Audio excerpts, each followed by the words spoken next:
Hey guys, what is up? It's Super Bowl Sunday here today, and welcome to the Hardcore Sports Network NFL Sunday Morning Show. I'm here with my guys Nicky Steves, James from Serious by the Lake Podcast, and Football Talk with Bo. Big C will be ready in a bit. How's everyone doing? I mean, good, right? I think you're good. I think you're good. But for me, it doesn't feel like it's Super Bowl Sunday. I don't know about the rest of you. It doesn't feel like it for me. Okay, all right. I don't know why. I guess because the Eagles are in it, but it Hangover. Yeah. When it's been yeah. about 17 years since your team's been there, it doesn't really make that big of a difference Yeah, anymore. that's what I was thinking, right? Like, What is up, C? How's it going, man? What's going on, guys? And Big C's gotten used to this feeling. that's messed up. Dang, man. Come on, I Nicky. don't know any other feeling. Going at it hard. What I need to know is there any Baileys in that coffee cup there, Bo? There's be. Not. It was a good idea, but it was funny because I was just sitting there having coffee, and then I looked down. I was like, "Oh, I think I'm supposed to be on camera in like 3 minutes. I should probably get in there." And you know what else? You know what else decided to happen? The heater broke in my house on a day like this. So I'm in my bedroom today. I'm usually in the basement. So I'm like, one of those days. One of those days. Normal guys, Seattle for the win. I'm pretty sure most of us are going with Seattle today, most likely. So let's just get right into it, guys. Let's just get right into it. Do you guys have any Super Bowl traditions that you guys do for every single Sunday? So I'm gonna start off with Bo on this one. You got any Super Bowl traditions? Yeah, it's sort of, but it's not one that you would think. It's because it seems like for the last 5-6 years, there's been people that are like, I'm boycotting the NFL and whatever. So I have a tradition of just like clowning those people the entire week. Going, you guys are full of it. There's nothing that's going to happen that's going to make you actually boycott it. Calm down. All right, Big C, you got any traditions for Super Bowl Sundays? Yeah, contemplating if I should still try to be a Dolphins fan or try to support another team because this is getting old and it's I don't know if I'm ever gonna see something different than what I've experienced so far in my life. I've been a fan for 37 years, and I've yet to see my team in the Super Bowl. And I've consistently hoped and prayed that eventually it will happen. Eventually it will happen. Well, now I'm starting to get up there, and I'm starting to question whether it's going to happen. So I do wish I could maybe support another team. It's just not in me to do. I contemplate it every year. You know what bothers me the most? When people have two teams, like two favorite teams. Yeah, that's not real. That's not real. That's not a real fan. You know what I mean? Like if you can, yeah, I could sit here and try to be a fan of another team, but it's just not in me. You know what I mean? It's not in me to be something other than a Dolphins fan. And that's when you know the real fan. If you got three teams and I got an AFC team and an NFC team, or you know what I mean, like come on. Yeah. There's certain players I may be fans of. I wish them success, but not two teams. Like there will be elements of teams that I like, right? So like my team is the Seahawks, and I'm not going to root for anybody else, but like I can appreciate like the culture that Campbell is building, right? So you kind of root for him as a guy, like, hey, I hope you have success, not against my team, but I hope good things happen there. Or the way the Ravens used to play defense, right? Like I always respected that, but I'm not like, let's go. No, I mean, you got one team. Yeah. Like you can respect other teams, and you can have admiration for what they're doing over there. Like I'm the biggest Barry Sanders fan, but I'm not a Lions fan. You know what I mean? Like I was a huge Kobe Bryant fan, but I wasn't a Lakers fan. You know what I mean? What is up, Arku? Yeah. Like there's a guy on the network, Pyro. He's a fan of the Chiefs and the Packers because of Aaron Rodgers. So I'm like, just be a fan of Aaron Rodgers. You don't have to be a fan of the Packers too. Like, just be a fan of like a certain player, like what Nikki said. Like growing up, I was a huge fan of Adrian Peterson, but then after what happened, I dropped it. So I'm like, yeah, I'm an Eagles fan, diehard. You see the jerseys behind me, so it makes all the sense. So, James, you got any traditions there?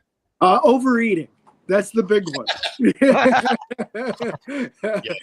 If I find myself in a social atmosphere with a bunch of other people at a Super Bowl party, I will eat until I can't put anything else in my mouth. I have no control over that. We're going to talk about food in a little bit as well. So, Nikki, you got any Super Bowl traditions there? Yeah, unhealthy eating, either pizza, chicken wings. Recent years, I tried to limit it to smaller portions, but it is a Super Bowl tradition. You know what? Let's just get right into it then. What's your guys' favorite food on Super Bowl Sunday? Let's just get right into it because for me, it's like, I guess it will be pizza for me. I don't know about the rest of you guys, so I'm gonna start off with Nikki. Go the other way. Nikki, Super favorite food? Well, I kind of just said it. Chicken wings. I mean, True. James? Around here, I don't know if it's real popular in other parts of the states or not. Buffalo chicken dip is a huge thing around here. We love that stuff. So, yeah, you just Buffalo chicken dip. So there you go. Dropped it. I mean, on too. Also, though. Yeah, big thing up here. We love that stuff. James? I mean, not James. Oh my God, Bo? Yeah, I mean, I'm always good for some wings, or you know, a lot of times we end up having like a taco bar or something too. You know, the things that like you can eat over a few hours. I'm always surprised when people make something that's good for like 15 minutes and it has to be hot. It's like there's a lot of game left. Like I don't know, we're like it's always good. It needs to keep in a crock pot, right? Yeah, right. Or nachos. Nachos are cool. Yeah, for sure. All right, Big C. What about you? I mean, you do the pizza, the wings, maybe meatballs in the crock pot, little smokies in the crock pot, something like that. You know, just the finger foods that are accessible and you can keep hot for long periods of time. You know. Yeah. Yeah, Super Bowl's definitely the best, and you got to make sure you order quickly. You don't want them to be waiting in line forever. Like that's the worst thing, to be waiting in line before the game. What do you think, James Pierre-New? Am I? Oh, the defensive rookie, he just got an assault charge. Oh, I forgot about that. Yeah. Okay, so if you want, I forgot about that. Yeah, that just happened like yesterday or the day before or something. That's real recent. So. Oh wow. Yeah. Well, he's done there, so there you go.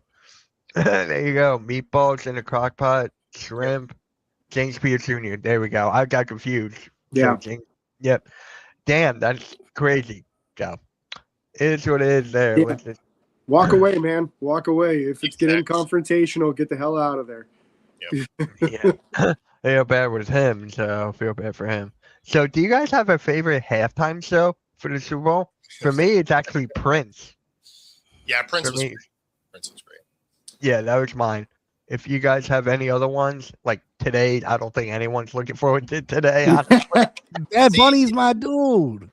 That's the thing that's funny is I know a lot of people stoked to watch Bad Bunny, and people are freaking out like he was already involved in one. He was on the stage with Shakira. When was that? I forgot that. A few years ago now. Yeah. I'm sorry, if your music's not in English, you shouldn't be doing it. You know what I mean? Like if we can't understand what the hell you're saying, you shouldn't be the halftime show. Speak Spanish in like half the world. Like I don't give a fuck. Football's played in the United States of America. I speak. You know what I mean? Like, come on, go sing for the World Cup, the soccer. Sing for something else. The Shakira songs were in Spanish. Well, she can shake her little hips somewhere else too. There it is. I listen. It's not just because he's a dude. You know what I mean? Like I don't know what the hell you're saying, bro. Like, you know what I mean? Like half the songs on my Madden game playing, I don't know what the hell they're saying. Like, there's so many different artists that, you know what I mean? Like, and not to take anything away from his talent and what he does, but come on, like this is it's America. You know what I mean? Yeah. And pretty much. I mean, this might be for certain people kind of like a stick it from a political standpoint, by using Bad Bunny to stick it to a certain crowd. I mean, possibly too. So I mean, he is a U.S. citizen. Puerto Rico is, and we know how divisive it's been over the past year. Like, I've really enjoyed the like he's a foreigner. It's like he's not. He's not. Yeah. He was born here. And technically, it is a U.S. territory, being Puerto Rico. So, yeah, cool. But you know what I mean? Like, you know what I'm saying? Nothing to do about race or ice or nothing like that. You know what I mean? But shit. Yeah. I want to know what you're saying. 85% of the crowd that's watching the Super Bowl won't be able to understand. Yeah. Let's be honest. I'm looking forward to the people watching of people losing their mind about it for no reason. For me, Yeah. it doesn't mean a lot because I'm usually getting another beer and getting more food. I don't really watch the halftime show that much anyway. I watched the year Kendrick was doing it. I thought Kendrick was awesome. But you know, most years I don't really care for it. Most people weren't a supporter of Kendrick Lamar. People didn't get it, and I understand that too. You know what I mean?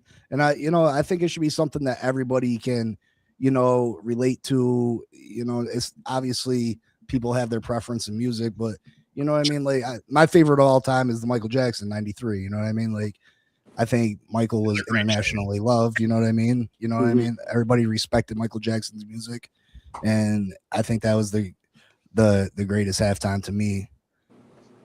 And then the national anthem is Whitney Houston. You know what I mean? I think nobody gonna beat Whitney. No. Wasn't the Beatles on top of a roof for one Super Bowl halftime show or something? Well, Michael was on top of the roof. Well, they had 4 different people. He popped up at the top of each corner, and then he popped up the screen, the stage. Right. You had Paul McCartney from the Beatles did that Soul show that one year. The Eagles, Patriots, first time around. Yep. Usher. I like the Usher one too. I forgot about that. That was pretty cool. Of course, you had Dr. Dre, Snoop Dogg, Eminem, Ken. That was a good one. And that was a good one, yeah. Come on. 50. That was a good one. You guys all enjoyed Janet. I was gonna say that. I was like, hopefully there's not any malfunctions. I was gonna that was actually Justin Timberlake's halftime show, but yeah. Was he there? He was the most important part of it. Snoop is one, Prince is another. Yeah, that was my favorite Justin Timberlake played a role in that too. Yeah. Yeah, the most important role. Yeah. Pretty much. So let's get into some news here. It looks like Las Vegas Raiders are going to hire Clint Kubiak as their next head coach. Yeah. That's honest. I didn't expect that. So what do you think about that? I'm going to start off with James on this one. I think that he would have been a hotter commodity had the Seahawks not had such a late run into the playoffs. I think a lot of teams would have been all over him. And Pittsburgh was one of the teams that wanted to interview him, but because of some funky rules in the fact that they didn't have an opening going into the first round of the playoffs, they couldn't interview him until like after the Super Bowl. So I think it's no surprise that he's getting one of the jobs, and a good move, right? You want an offensive-minded quarterback specialist, that can go in there and help your rookie quarterback, because that's exactly what you're doing. You're starting from square one. The assumption is Fernando Mendoza is going to be the pick. This is a great move, bringing a guy like Kubiak to try and develop him and get the most out of him. Let's go with Bo on this one with Clint Kubiak. Yeah, so it was funny because the Steelers did have interest, and then for whatever reason they were slow to move, because during that initial bye week for Wild Card Weekend, he did take a couple of interviews with Baltimore and Tennessee, and one other team. I forget who it was now, but decided not to move forward with any of those. So then I was thinking, oh, okay, it's either going to be the Raiders or he's coming back, right? Because he wasn't taking Arizona. So that's an absolute dumpster fire. Yeah. But, it makes a lot of sense, right? Like you go to the Raiders, You have the number 1 overall pick. You have the second most cap space to play with. You have Crosby. If you retain him or if you move off him, you're going to get a ton of picks for him. You got 2 good tight ends. You got a good running back. Like there's elements in this team that are, beneficial. And of course, if you do take Mendoza with the number 1 pick, Kubiak is a great offensive mind. So it makes a lot of sense. This job, is a smart move for both sides. At the same time, I was like, it'd be kind of cool if we could maybe run this team back, but that's not generally how it works. If your team makes it far, your coordinators are gone. Like that's just normal practice anymore. Big C. I mean, I think it's a fantastic move for Kubiak to choose the Raiders. Like Bo said, all those things come into play. That's why I was so against the Miami Dolphins looking for their head coach this year, is because they didn't have those things to offer candidates, and you were going to get stuck with, the 8th or 9th best candidate. You weren't going to get one of the top candidates to come in and be the head coach of your football team because you weren't an attractive destination to go to head coaches. And I think the Raiders got a lot of things going for him. He's going to be able to get Fernando Mendoza in there, the Heisman Trophy national championship quarterback. Like he said, you could trade Crosby for multiple first-round picks. Yeah, you got a good running back. You got multiple tight ends. There's things to work with the Raiders. That division's tough, but yeah, I mean, I think it probably hurt a little bit that they went so far and they're in the Super Bowl that lots of times these teams want to hire their coach and get them in the building as fast as possible. And sometimes if you're one of those coaches, one of those coordinators that get stuck playing in the Super Bowl, sometimes you miss out on some opportunities that some teams just are anxious to get their guy in the building and get it over with, and they don't want to wait till the very end of the season. So let me ask you guys this, because this is the way I wish it worked for college too, honestly, is it should be essentially like a no tampering for everybody until after the Super Bowl, or in college after the national championship, right? Like you shouldn't be able to steal people's coaches and distract them from the task at hand, on a playoff run. Like I wish they would just move that date, because if you want somebody on the championship team, you have to wait anyway. So they should just make it, everybody has to wait until after, right? Plus, I mean, that would be great for the NFL anyway, because that means after the Super Bowl, that's when all of this craziness happens and it keeps them in the news cycle, which is really all they care about. So I don't know. For me, I wish they would push that out so that, it was just kind of a uniform date. Yeah.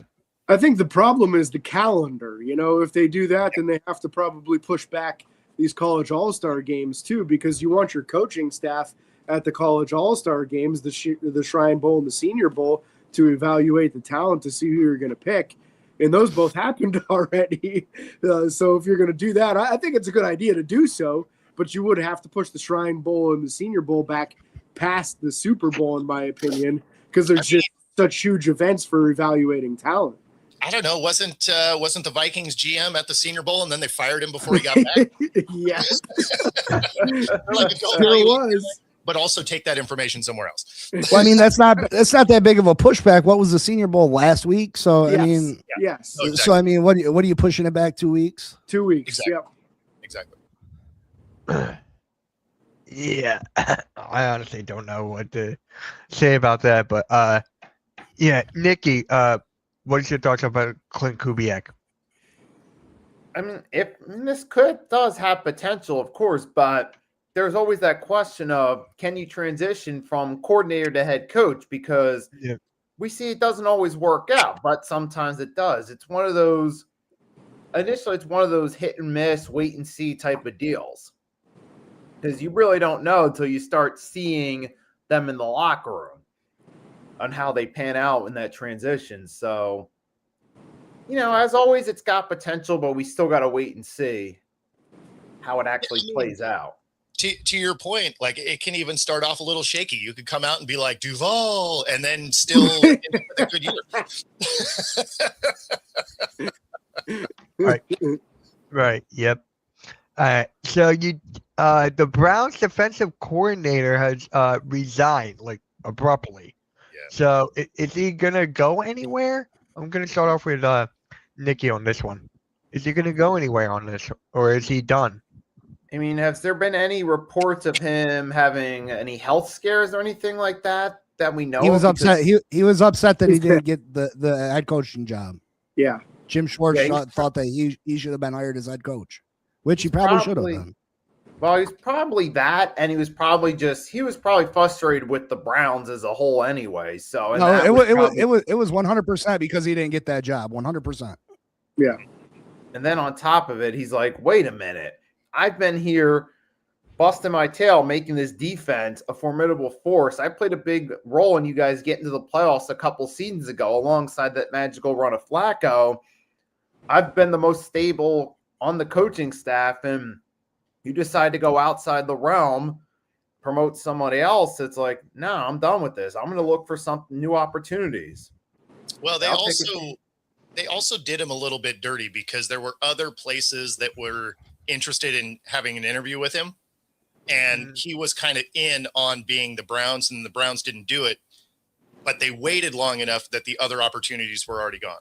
So, I mean, I get some of the frustration on that end too, because it's like, they're trying to keep him locked in, basically. It feels but we're also going to make sure you can't do it somewhere else. So I would have quit too. I mean, the only downside is there's no open jobs now. So I don't know what the plan is there, but if he wants a job as a DC, he'll get one. I mean, the Browns defense has been good.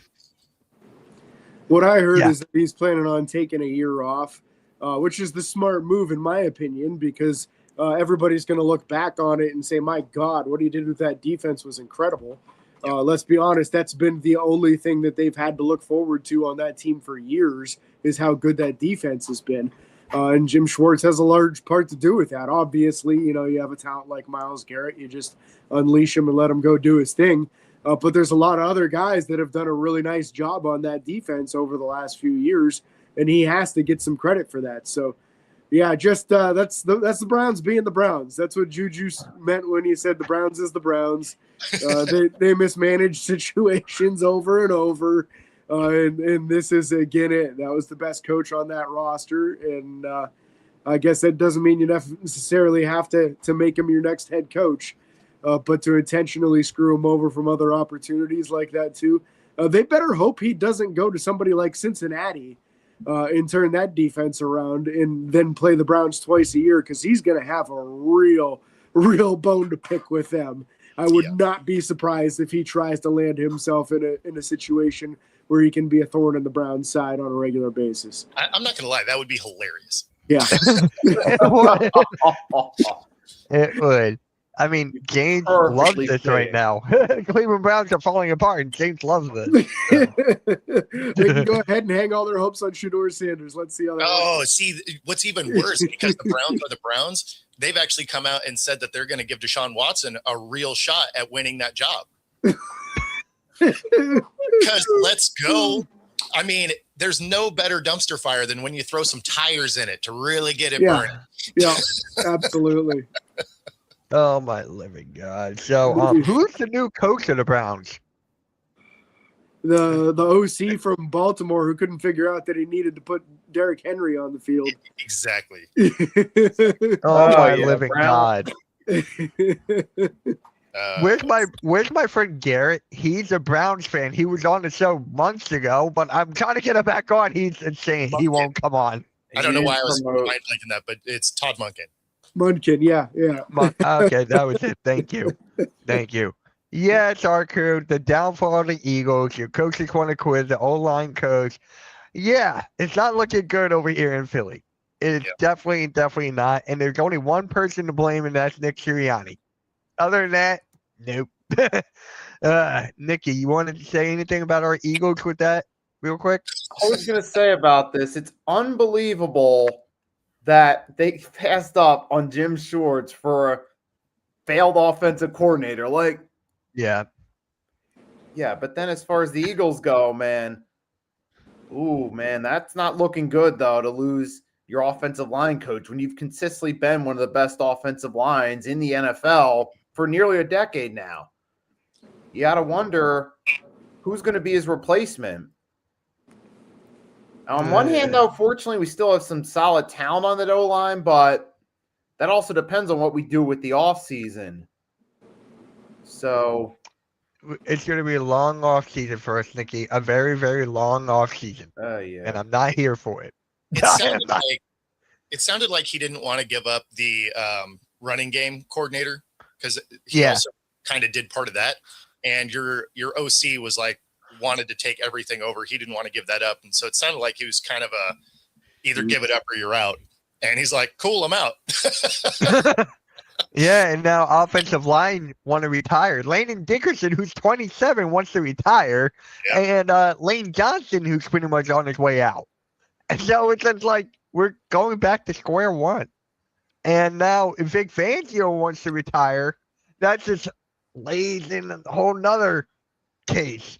It's just like there's got to be something. I mean, we brought in a positivity bunny for crying out loud. We brought in a positivity bunny. If Fangio wants to leave, there's a Schwartz guy that's floating around. Yeah, they were in talks about that. They were thinking about that for sure. And May I'm the like, Schwartz be with you. Yeah, that's right. yeah. So we talked about this a little bit, and that's a Max Crosby trade buzz. There's rumors of him getting shopped around. So what team would be good to get Max Crosby? I heard the Ravens. That was my number one. So I'm going to start out with Big C on this one. Crosby, do you see him go anywhere? Or do you see him like stuck with the Raiders? I mean, I guess it really depends. I mean, obviously you got a talented player that is probably unhappy there. All these players want to win. He's gotten paid. It depends on what you can get for him, and depends, there's a lot of factors. You're going to hear about a lot of names being shopped around, whether he gets traded or not. I mean, who knows? But teams I could see possibly, trading for him. Maybe the Detroit Lions, they had a down year this year. They could use some more pass rush help. Shoot. I mean, I don't know. All right, I'm going to go with Bo next. Yeah. So the biggest thing here is you got to look at teams that have draft capital give up because he's gonna command at least a couple of ones and then something else, and then they also need cap space because he makes a lot, right? Yeah. So a team that could use him, could afford him, that I really don't want to see him go to is the New England Patriots. They have a ton of cap space. They have draft picks, and everybody on their roster is cheap right now. So that is something that would be an immediate upgrade to that squad because a lot of the teams that could use him just don't have the cap space or the draft capital to trade for him. But unfortunately, that particular team does. And we're going to see them later today. So we didn't really need them to get any better.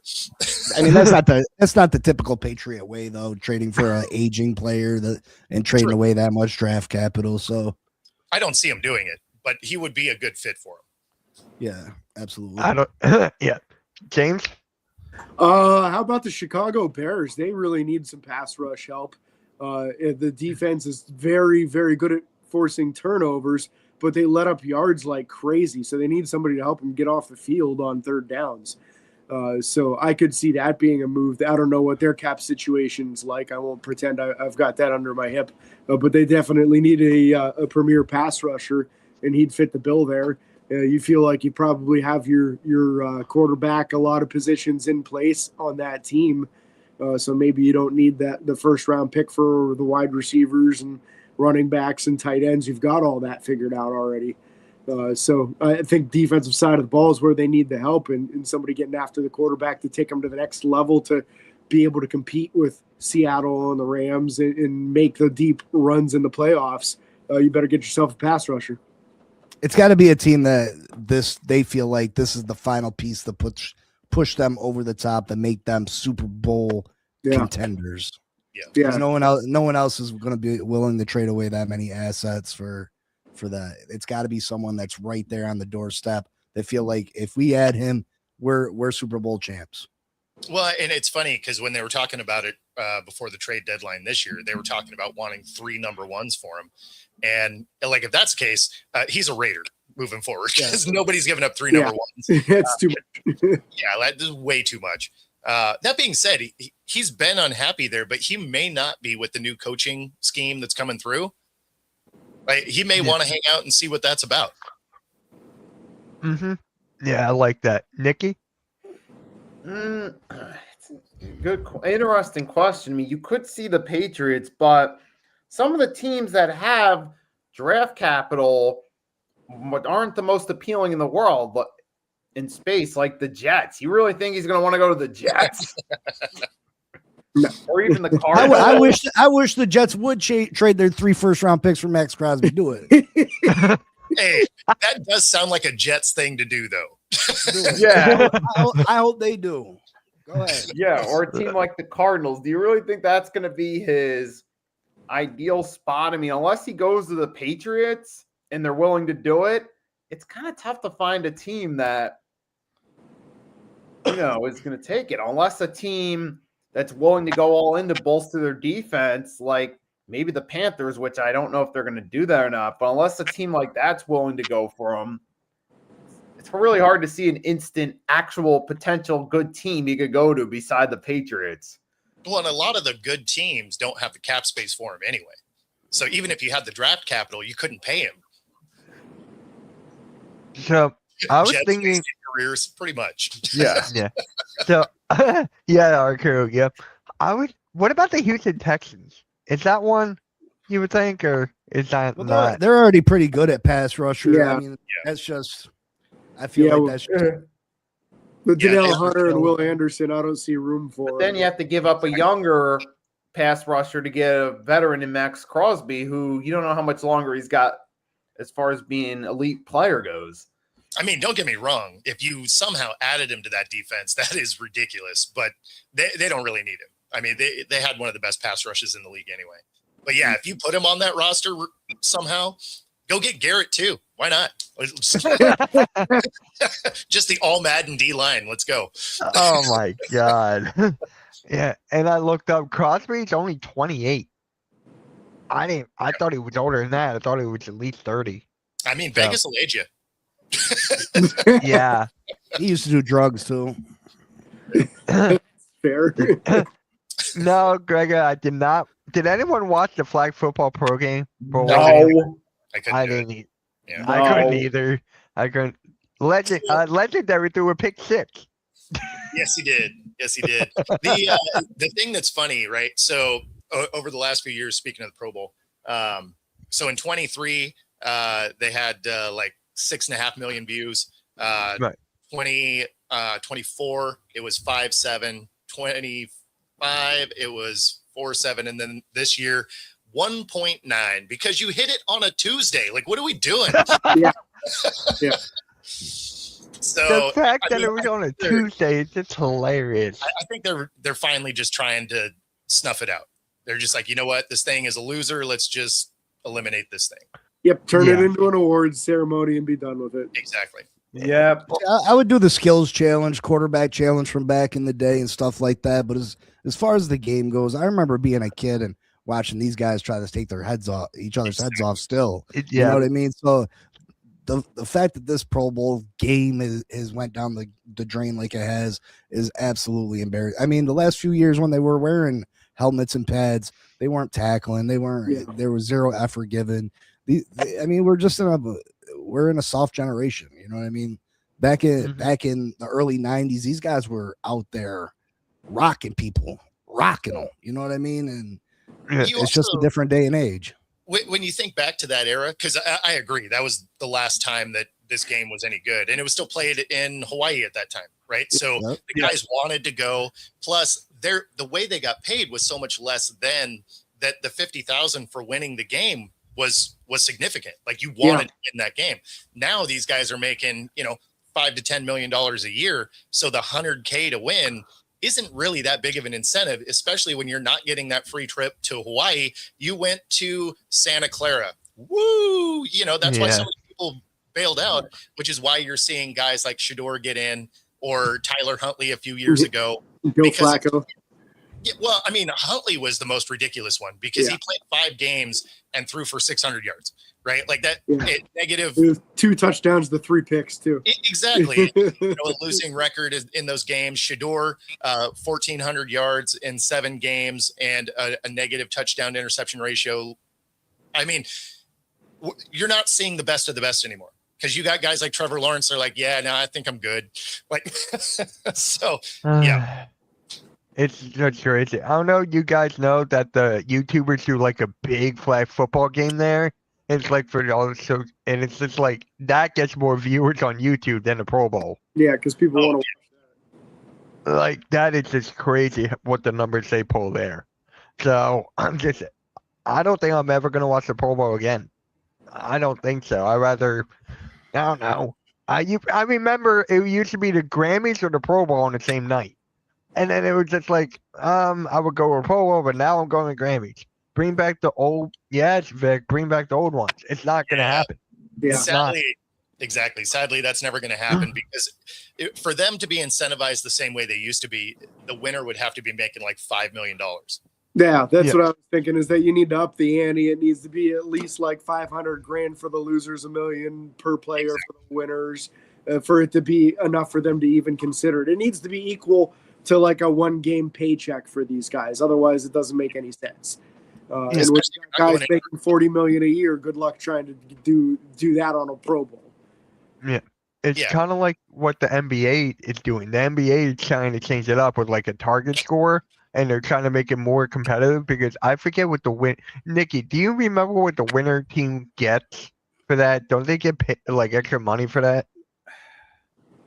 Something, but I don't know the exact numbers. Yeah, but my point is they're changing it to try to make it better. The NFL is not doing anything with the Pro Bowl. They're making it worse. So I'm just like, Pro Bowl used to be my favorite thing. It was that NBA All-Star game. Now, duck, dive, deep dive, and dodge. It's First off, the Pro Bowl shouldn't be optional, in my opinion. I think if you're voted into the Pro Bowl, you owe it to the fans to show up and perform. Yeah.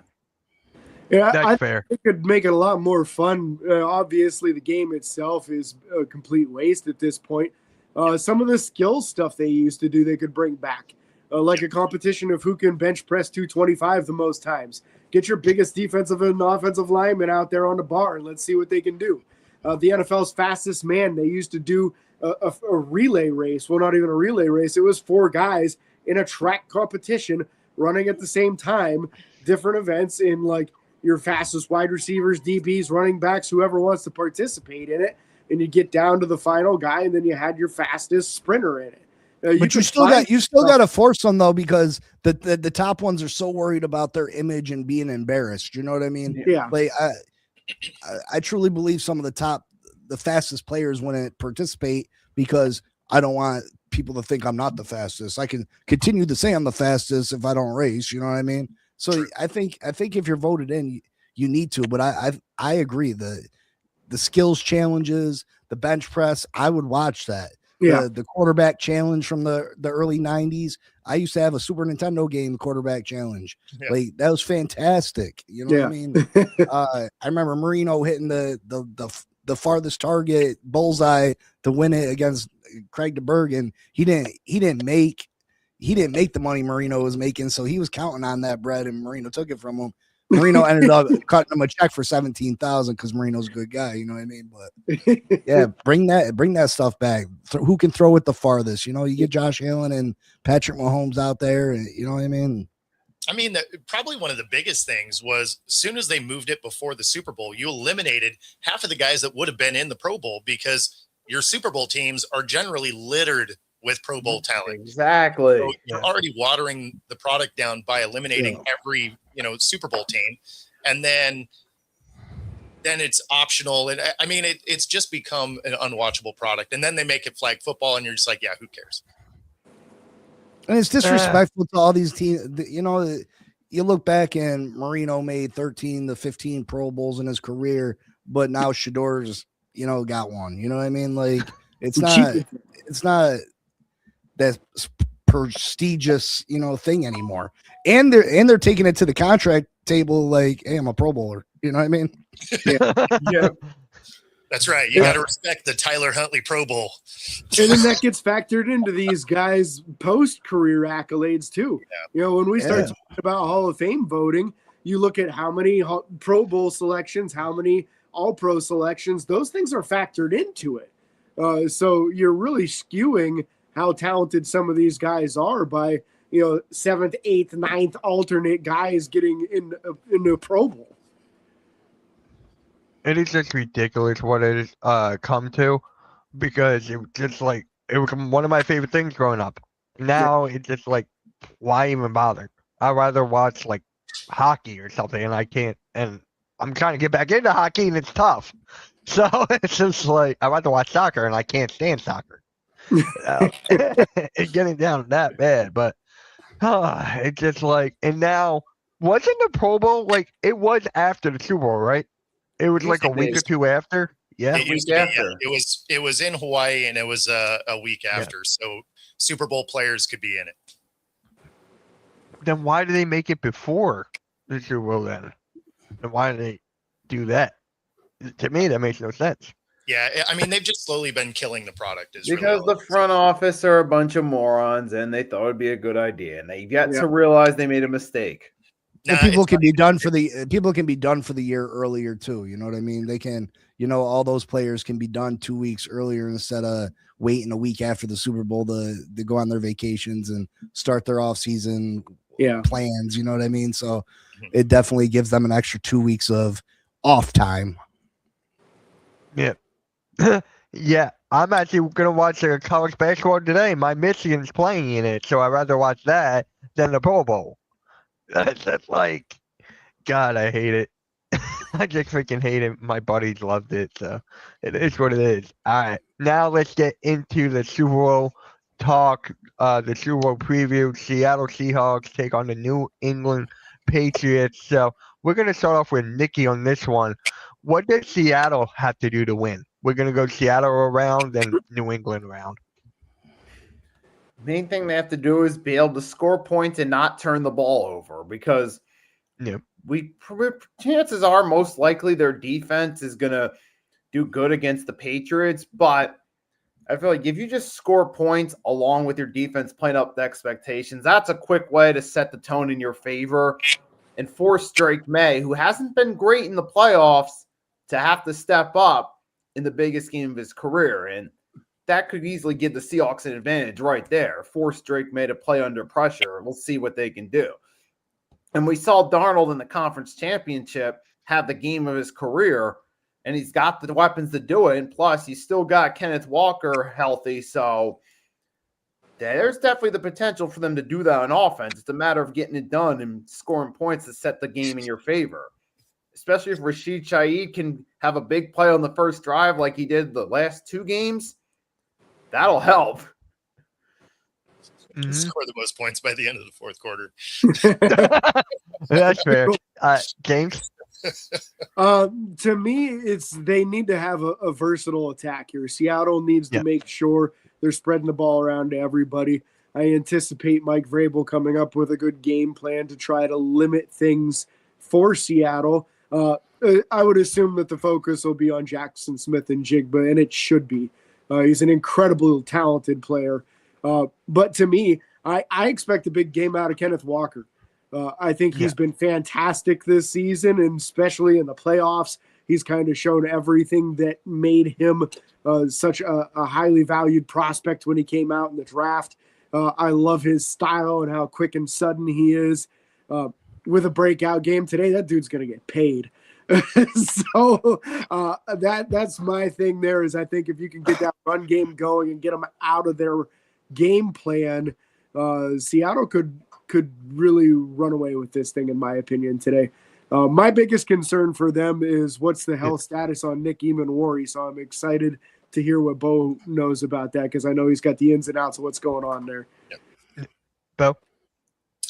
So to address that, so he is good to go. They were worried initially because it was the same ankle he had a high ankle sprain in earlier in the year. This is a low ankle sprain. he is clear to play. So I imagine it's going to be a Toradol shot and about 2 rolls of tape. He's going to be out there. So fully expect him to play. For Seattle, it's Darnold taking care of the football is a really key element. He's done a great job of that in the postseason. But, New England's defense is no joke. So, he's going to have to be smart with it. I actually don't expect Walker to have a huge day. I think he's going to be about 60, 65 yards, but there will be very important runs, and it'll open up an element of this game that I think will probably throw people off a little bit, but is AJ Barner probably going to have really important catches in this game, because he'll be in, since they use their tight end as a true tight end where he's lined up tight to the line, where he'll be in these stunt blocks where he gets to leak out into a middle zone. And I could see them picking up crucial first downs with AJ Barner out there. I expect New England to bracket cover JSN. So it's really going to come down to, can Kupp, Shaheed, and Jake Bobo kind of take over this game across the middle? Because that's where you're going to get some of your best plays out of the Seahawk offense. Mm-hmm. Big C. I think if I'm Seattle, I'm making Drake May beat me, and the same thing for New England. I would make Sam Darnold. I'm putting pressure on them quarterbacks to beat you. Both teams can run the ball very well. I'm making Drake May beat me with his arm. When against the Broncos, he did damage with his legs. Don't let him get outside the pocket. Don't let him get easy first downs. And Sam Darnold, if you put pressure on him, Sam Darnold's seen ghosts before, and he's played fantastic this year, and that was a long time ago. But that Sam Darnold's still in there somewhere, and I'm trying to bring that out of him if I'm the New England Patriots. And Mike Vrabel definitely knows how to come up with a defensive game plan to do that.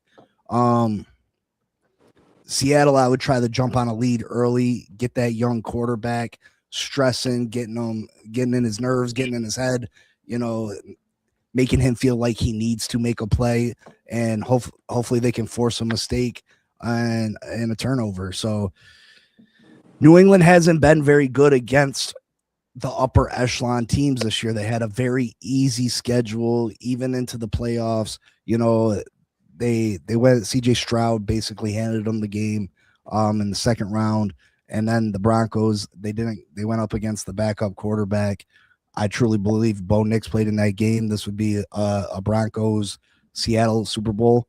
So I like Seattle in this one. Again, it's going to come down to these two quarterbacks. I don't think either team's going to run for too many yards. These coaches are smart enough to know how to limit what these other teams do good. It's going to come down to what quarterback makes a mistake and which one doesn't. Mm-hmm. All right, Nikki, what about the Pacers? What do they got to do to win? Basically, it's mostly going to come down to defense in this one. Like Big C said, if you can put the pressure on Darnold, get in his head, and force him to avert back to Jets form, then from there, you got a pretty good shot. I mean, you take some of the pressure off Drake May, which helps on the offensive side. So it's really going to come down to defense and stopping the Seahawks to set the tone, tying into what I said the key for the Seahawks is, which is to score and set the momentum. On the flip side, Patriots stop them. That takes some of the pressure off the offense, and you can use that momentum going forward. Mm-hmm. James? So for me, for the Patriots, you need to have excellent performances out of Christian Gonzalez and out of Carlton Davis. They need to lock down their wide receivers one-on-one to allow you to kind of limit the Seattle offense in other areas. And if I were New England, I would be attacking that right guard, Anthony Bradford, all day long. If there's a weak spot on this team, that's it right there. Go after the right guard, blitz that gap all day long, and stress him out. There's been some real lights to him this year that if you can look at it from an entertainment perspective have been very funny. But if you're Sam Darnold, it's not so funny. So that would be my strategy, is try to stress that man out, because he's probably made the most mistakes of anybody on that team this year. But Gonzalez and Carlton Davis have to play out of their mind good, I think, for New England to win today. Yeah. And Nick, halftime is probably yelling about how Bill Belichick should not be in the Hall of Fame. That is where he is probably. Right, just ranting nonstop. So, Bo, what do the Patriots got to do to win? Yeah, I mean, so to your point, Bradford is a problem. But if you look back at the NFC Championship game, they didn't play him. Oh, for real? Yeah. Smart so move. he was a little bit banged up. They went a different direction, and then all of a sudden the offensive line performed way better. I expect Bradford to have a very limited role in this offensive line for that exact reason.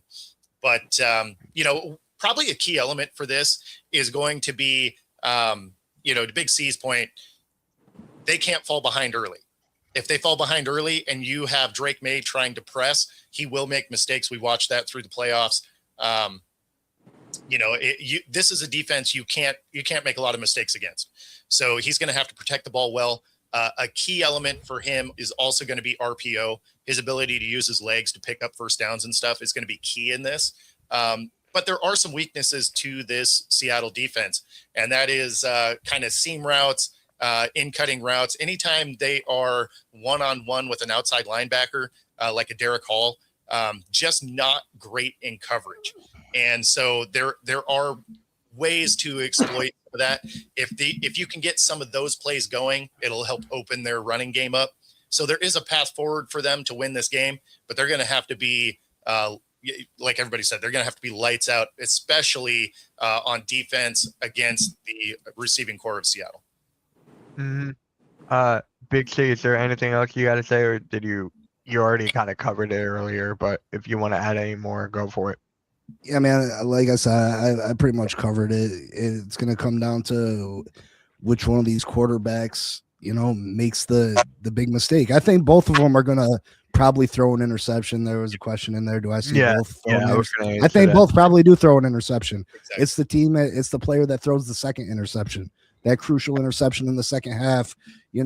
Again, whatever defense can put the pressure on the opposing team's offense and get their offense a lead. I think a lead is huge to play with in this game.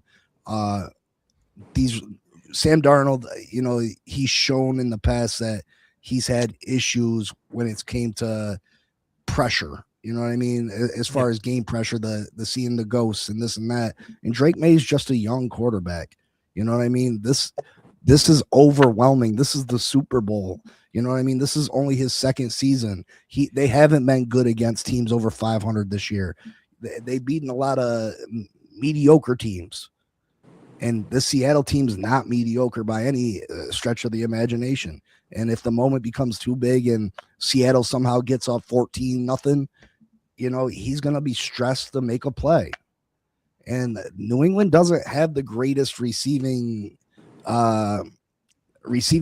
You know what I mean? They got Stephon Diggs, but he's past his prime. Hunter Henry's a nice tight end, but they don't got the greatest of skill players. They got some decent running backs, but as far as they don't have the players to come from behind. So if you get that lead, I feel like Drake May will be pushing it, and he'll eventually make a mistake. He'll force something, and that will cost them the game. Yeah. So shout out to my guy Eric the Joker here. He's actually part of the network. He has his own wrestling show, which is next, Joker's Asylum. But he's actually a Buffalo Bills fan. So that makes sense. I don't know how he feels about the Super Bowl either. So yeah, Big C, maybe we'll get him and you do a show or something about your division. We'll talk, see if that could happen. But yeah, so let's go to quick, easy NFL trivia, because this is actually, I thought these were hilarious. Which Super Bowl were delayed due to power outage? San Francisco is where it The was. Ravens. It was the Ravens and Niners, yeah. Super Bowl 47. It was the Harbaugh versus Harbaugh. Yep. I want to see that again. That is why I wanted Harbaugh to go to the Raiders, so that way we would get that twice a year. But yeah, he went to. Now it can be in the Super Bowl again. The Giants versus the Chargers. Yeah, exactly. Please, I don't want the guys there. I don't want the Giants there. Give them a couple more years. Yeah, I don't think But- you're gonna. Huh? Yeah, Yeah. worry about that real soon. Yeah.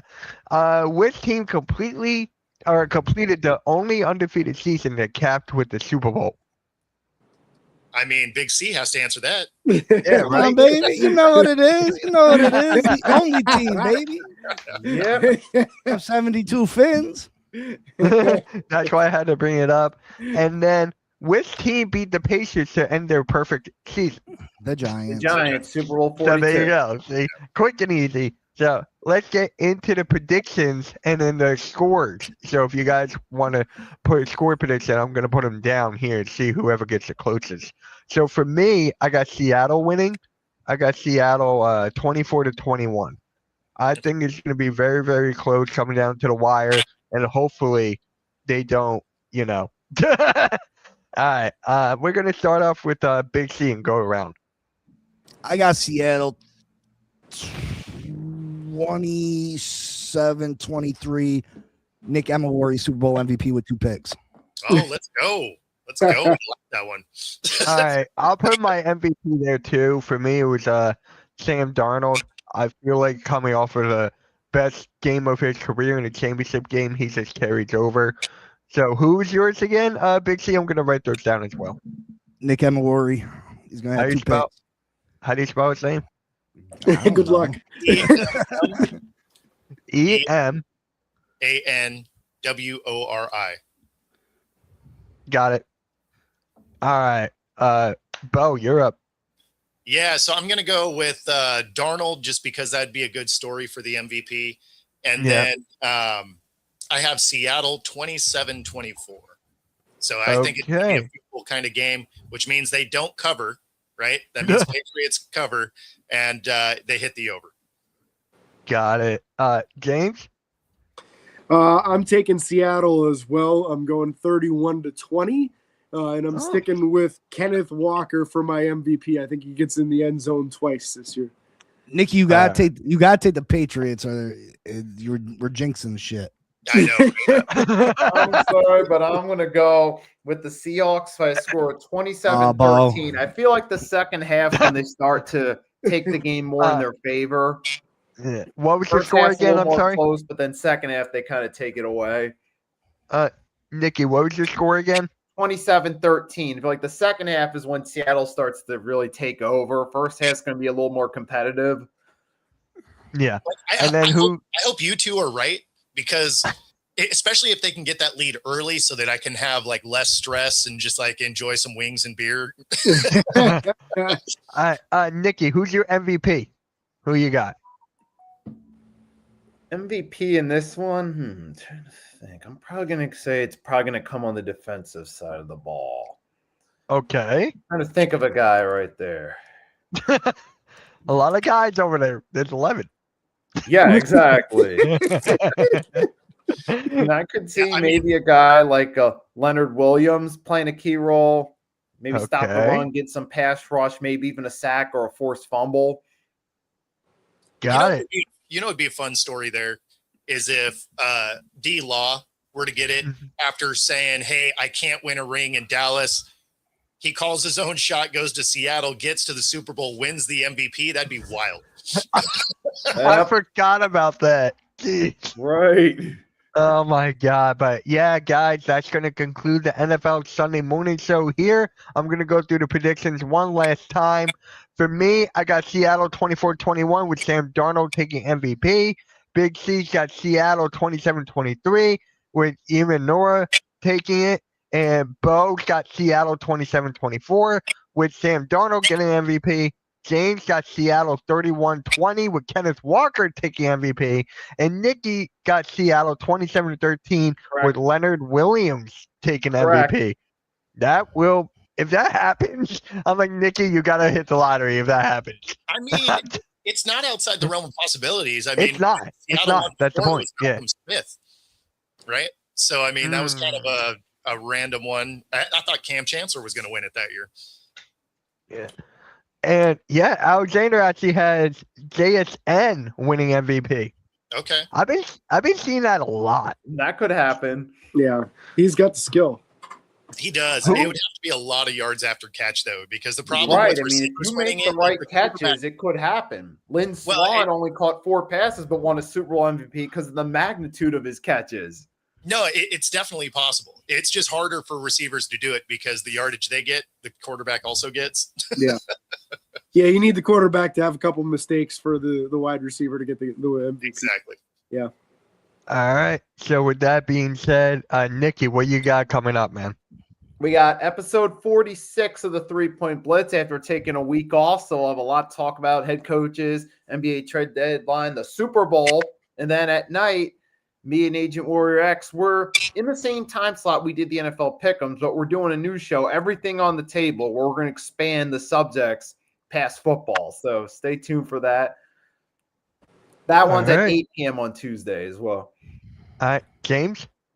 Off season is in full swing for us. So the NFL Right. Scout Combine's coming up soon here. We're kicking into mock draft season too, so we're going to start doing a lot of mock drafts on the show every Saturday morning. A new episode with stuff in between if something pops up. All right, Bo. Yeah, quick shout out to ESPN Radio in Jacksonville and Fox Sports in Reno for having me on the last 2 days. That was awesome.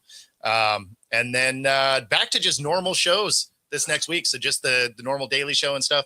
My schedule gets to calm down. I might actually get some sleep. It's gonna be amazing. And Big C, what about you, man? Oh, just in constant misery, trying to figure out what my Miami Dolphins are doing. I got years to figure it out. Obviously, probably a whole nother coaching staff to go through, but just living, I guess. I'm dull to the pain at this point. Yeah. All right. So for me, I'm going to be streaming Michigan versus Ohio State at 1, college basketball. So whoever likes college basketball, make sure you tune in. And guys, we got a wrestling show on right now. The Wrestling Asylum with my guy Eric. So if you guys like wrestling, go check it out. He is live right now. And with that being said, like, share, subscribe. Everyone have a fun Super Bowl Sunday. And yeah, let's go. See you out later. Peace, Good luck, guys. bud.